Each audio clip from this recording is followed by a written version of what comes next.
Hello, Christina Yuppe here, animal communicator, with another video talking about an aspect of animal communication. I hope you like what I'm about to discuss, which is there a difference between communicating with animals who are alive versus animals who have passed on? Now, not only do animal owners have questions for the animals that are currently with them, for their pets, whatever shape, form, or size they may be, but also very often animal owners would like to connect with an animal that has passed over.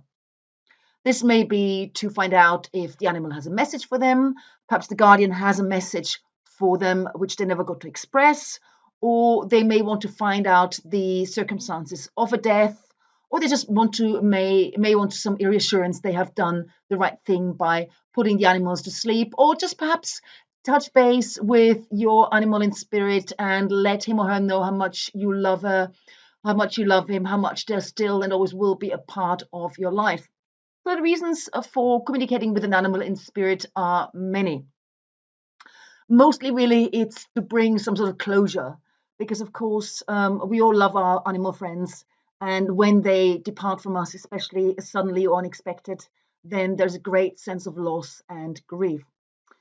And is it any different to communicating with those animals than with animals who are alive and kicking, so to speak, who roam around us and who are with us this very moment?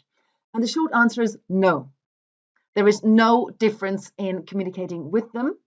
The approach is exactly the same, for the simple reason that we are communicating with the essence of an animal, so to speak. It's very, very similar to mediums, to communicators who communicate with people who have passed on. We are dealing with the essence of a person or an animal. So an animal's soul, an animal's spirit, if you so want, an animal's energy, an animal's inner source, which is the same for us humans as well. It always stays the same, whether they're alive or not.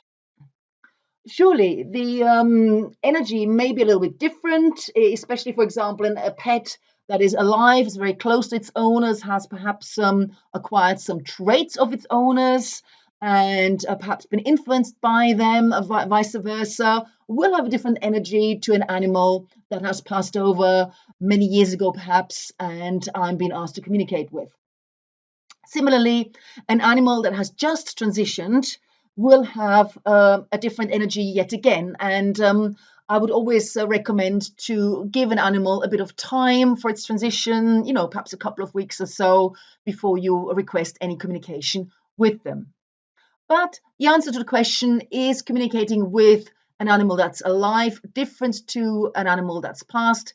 No, we are dealing with one essence, with one part of the animal that never dies, and therefore the communication is exactly the same, which can obviously pose some problems, because of course, if an animal has passed on, we often know it. It's been put to sleep, or perhaps there has been an accident. Then we know about it and we can approach the animal as communicators from that angle. If it's alive, then it's alive. That's a different yet again. But if an animal has been missing or is lost, for example, then because we are always dealing with that same essence, it's sometimes not actually that easy to differentiate whether the animal that's gone missing or the animal that has been lost is still alive or is in spirit. Because, as I just said, the essence is the same. So it's up to the communicator, and obviously also up to the animal, depending on how much it wants to share, to ascertain, yes, I've managed a connection with this lost animal, but is it still alive, or has it passed on? And do I have to perhaps have a difficult conversation with its guardian? So for that same reason, that takes a bit of practice to differentiate. And also, as I said, and I've covered in a previous video, depending on what the animal is prepared to share. I trust that has answered the question. If it's raised some other questions within you, then please ask me in a comment or approach me directly via my website or via Messenger. And I'll see you in the next video. Bye for now.